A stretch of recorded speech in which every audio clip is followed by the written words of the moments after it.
Sinimulan na ng Senate Committee on Justice and Human Rights ang investigasyon sa umano'y sinapit na pagmamaltrato ng kasambahay na si LV Vergara. Hindi naman samipot sa pagdinig ang mga amo ni Vergara na sina Jerry at Franz Ruiz dahil umano sa hypertension. Panoorin ang detalye ng Senate hearing. 2020 nagsumbong, 2021 hindi na sana dagdagan yung kanyang pagkabulag kasi at that time nakakita pa raw siya ng konti. Ayong naman sa Batangas Medical Center na samuri sa biktima tuluyan ng nabulag ang kaliwang mata ni Vergara. Sasagutin na ng mga senador ang pagpapaopera ng biktima sa PGH. Mr. Chair, if I may. COMSEC, do they have a medical certificate? Do they present a medical certificate? No, Your Honor. They just sent an excuse letter, sir. Excuse letter? Yes, sir.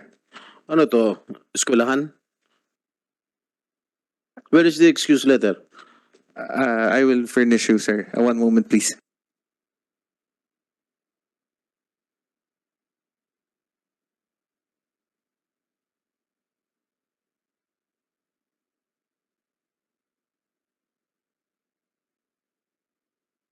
Unsigned. Can we ask the other doctors arriving to please occupy the chairs vacant here? Ay, ang sinapit po ni Manang LB ay talagang karumal-dumal, hindi mo siguro kayang banggitin sa tamang salita. Hindi po kayang gawin ito ng isang nasa hustong isip na nilalang na tratuhin ng parang, ayokong banggitin din, the physical, verbal, psychological, mental, emotional abuse inflicted on Ms. LV Vergara is hard to explain. Sinabi niya, and I quote, ako ay nakakaranas na suntukin, adyakan, sabunutan, hilahin, iumpog, paluin sa iba't ibang parte ng katawan at pati na rin sa ulo. Taon. Hindi siya pinasweldo ng kahit isang kusing ng kanyang mga amo. Hindi siya nakaranas ng day off. Hindi siya nakaranas ng Christmas bonus. Hindi siya nakatanggap ng dapat tanggapin niya sa ilalim ng batas, ng kasambahay law at lahat ng ating batas patungkol sa karapatan ng isang manggagawa. Lahat pong ito ay nagtulak sa komiting ito na magkaroon ng isang pagdinig bagamat alam natin na bukas, August 23 ay magkakaroon ng pagdinig ang piskal ng Batangas para po sa mga kasong sinampa ni Ms. LB Vergara na serious illegal detention under Article 267 of the Revised Penal Code, violation of Republic Act 9208 or the Trafficking of Persons Act, serious physical injuries under Article 263 of the Revised Penal Code, and violation of 10361 or the Kasambahay Law. From the number registered to them, sir. So this is just a piece of paper. And this will not Ni stand. Senator Estrada. So, Mr. Chair, I move that we subpoena the family of Jerry Ruiz, Jerry Ruiz, the wife, Franz Ruiz, and the two children. Pwede natin tanungin si Ma'am LB. Ma'am LB, Sasagutin mo pa yun, ha? Ma'am Sorry, Sir LB, Tulfo. sabi niyo po na pumunta kayo sa barangay at nagsumbong, tama? Opo, totoo po yun. Sino pong sinumbungan niyo? Mga kasama niya po doon. Tapos nandun po siya doon sa loob ng City Hall. Nasa loob. Siya. Sinabi niyo po na sinasaktan kayo, kaya kayo nandun sa barangay. Opo, sabi ko po, ipakicheck po yung gamit ko dahil aalis na po ako doon. Nakatakas nga po ako. Doon nga po ako pumunta sa kanya. Okay. So nakatakas kayo, sinabi niyo sa kanya nakatakas ka, daladal mo yung gamit mo at sinabi niyo rin sa kanya na sinasaktan ka ng amo mo, tama? Opo, sabi ko po, pakicheck yung gamit ko. Baka po sabihin ng amo ko Nagnakaw. na nagnakaw ulit ako. Tama. Okay. Tapos, Napakasinungaling mong tao ka, sarap mong... Alam mo, napakasinungaling mo. Gusto mo, ilay detector test ka namin, payag ka. Sige, pag lumitaw na ikaw ay nagsinungaling sa lie detector test, kukulong ka agad namin dyan sa baba. So we might. Good. Pakibukas yung mic. Yun naman po, sir. Alam nga ba naman magsisinungaling to si Ma'am LV? Anong reason para siya magsinungaling? Ikaw may dahilan ka para magsinungaling kasi tumawag ka sa amo tapos for all we know, baka bayad ka sa amo, baka sinuhulang ka ng amo. Ay, yun po, sir, ang... There's no reason why she would be lying here. Alam mo, Chairman, kung nasa matinong pag-iisip ka, kung tama ka, patas ka, the first thing you should have done is pa-check siya sa doktor, tawagan mo si HR, tawagan mo PNP, sabihin na meron dito, mukhang kawawa na kasambahay at tumakbo sa kanyang amo, ang kanyang reklamo ay sinasaktan siya, etc. Yun dapat ginawa mo. Ang ginawa mo, sinurrender mo siya uli sa amo, Hindi po, napakawalang hiya mo. sir, excuse po, sir. Hindi ko po isinorender po yan. At lalong hindi po ako tumawag sa amo niya. Eh kasi ang nangyari, naibalik siya uli sa amo niya. Kasi kung ganong sitwasyon, kung sa akin yung kung ako si barangay chairman, may dumating sa akin kasambahay, kaawa-awa yung sitwasyon, madumi, sabi mo parang taong grasa, ipapacheck ko muna sa ospital, hindi ko muna payagan na sumama sa amo. At pagkatapos, tatawagan ko yung police, si HR, kung sino-sino pa mga otoridad, DSWD, para sama-sama mag-imbestiga, social worker. Ang ginawa mo, pinayagan mo makabalik ulit sa kanyang amo. Hindi naman po, sir, ganun ang nangyari talaga po, sir. Marami po akong kasamahan doon sa barangay. Kaya po, Maraming kasama sa barangay, pero you call the shots because ikaw ang pinakamataas, ikaw ang chairman, ikaw ang sinusunod ng mga kasamahan mo. ang una ko nga pong hakbang, sir, akin pong pinalilinisan, sir. Hindi po yung totoong... Pero sinabi na nga ng kasambahay yung kanyang sitwasyon na siya ay naglayas, na meron siyang dalang mga gamit, tinignan yung gamit, baka mamaya sabihin na nagnakaw ako. You didn't do that, right? Hindi po, wala pong nasabi si Nanay Elvis sa totoong buhay po. Sa totoong buhay, bakit siya magsinungaling? Ay, Bakit siya pumunta sa barangay? Ibig sabihin, pumunta sa barangay, naligaw lang? Basta na pumunta sa barangay dahil namamasyal? hindi nga po namin... Anong reason ba siya pumunta sa barangay? There should be a reason bakit yung isang tao pupunta sa barangay. Ikaw, alam mo naman dahilan kung bakit ang isang tao pupunta sa barangay, di ba? Bigyan mo a reason. Okay, masalita ka. Anong dahilan bakit, kunyari ikaw, ako si chairman, bakit ka pupunta sa barangay? Ang ano ko nga... Hindi, pakisagot lang. Bakit ka pupunta sa barangay kung ako si chairman tapos ikaw yung kabarangay ko? Alam ko po, may kailangan po. Pero po hindi... Exactly. Kaya ka pupunta sa barangay dahil meron kang kailangan, meron kang isusumbong. Therefore, tama itong sinasabi ni Ma'am Elby, kaya siya pumunta sa barangay dahil meron siyang kailangan at yung kailangan na yun ay tulong mo.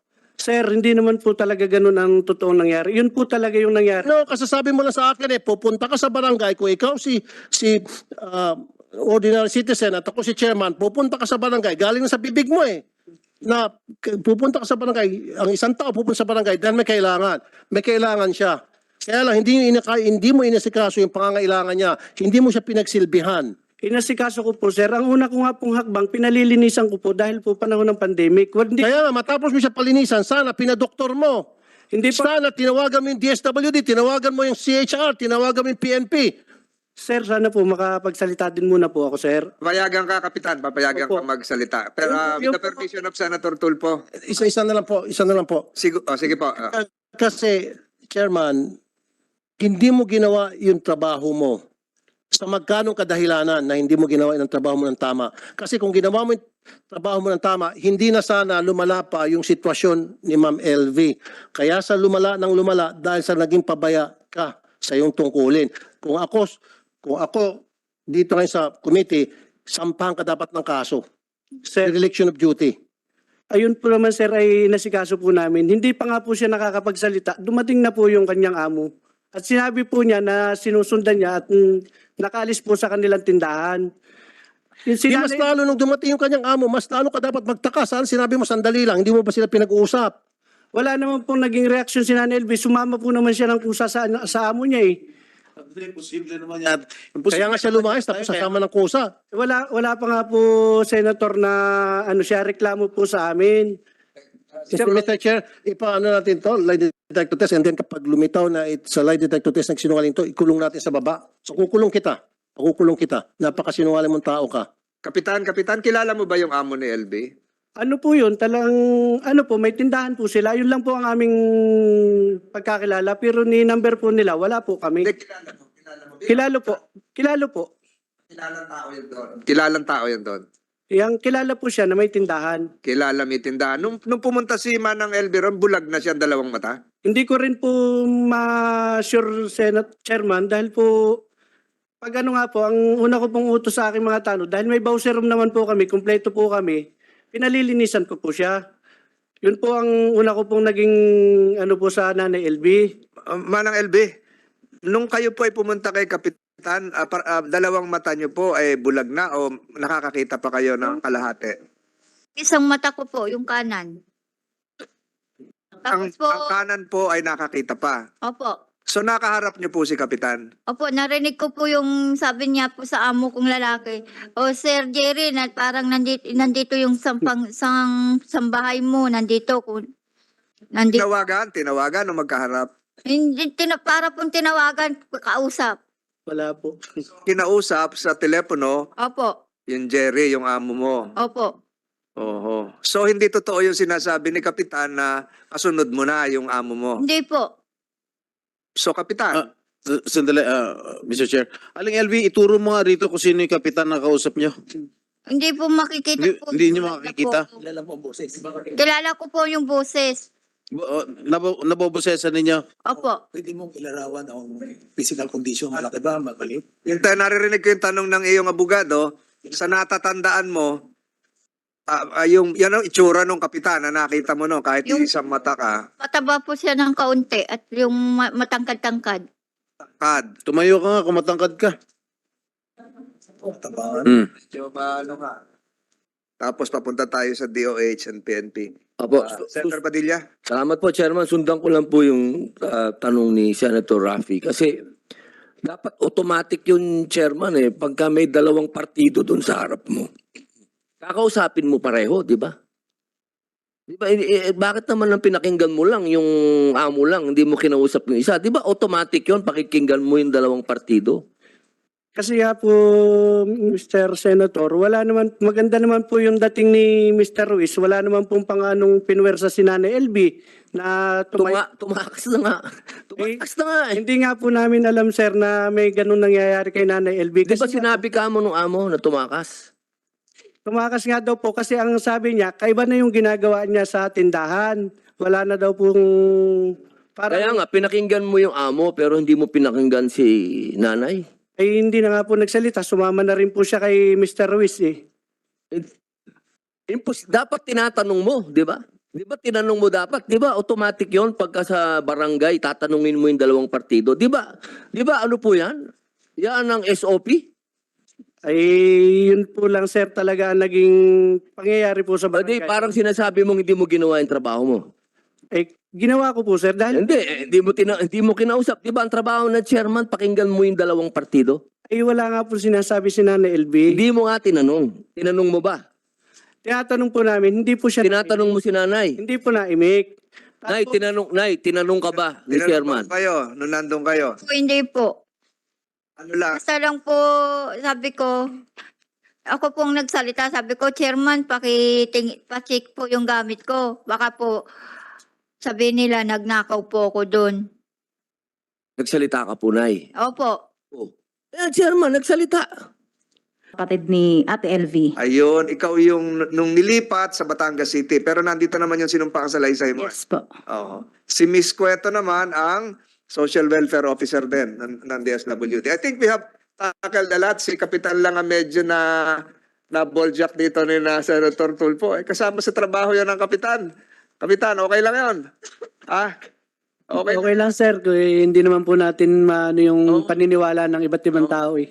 Kasi ang makakapagpatunay naman po niyan ay yung taong barangay po. Oh, tsaka lahat naman dito ang ginagawa rito, lalo na mga kasama ko ay makuha yung katotohanan. Huwag kayong mag-atubiling kumain ng tanghalian kahit huli na. With that and without objections on the part of my colleagues here, we will have another hearing next week with the Ruiz family in attendance. The Senate Committee on Justice and Human Rights hearing is hereby suspended.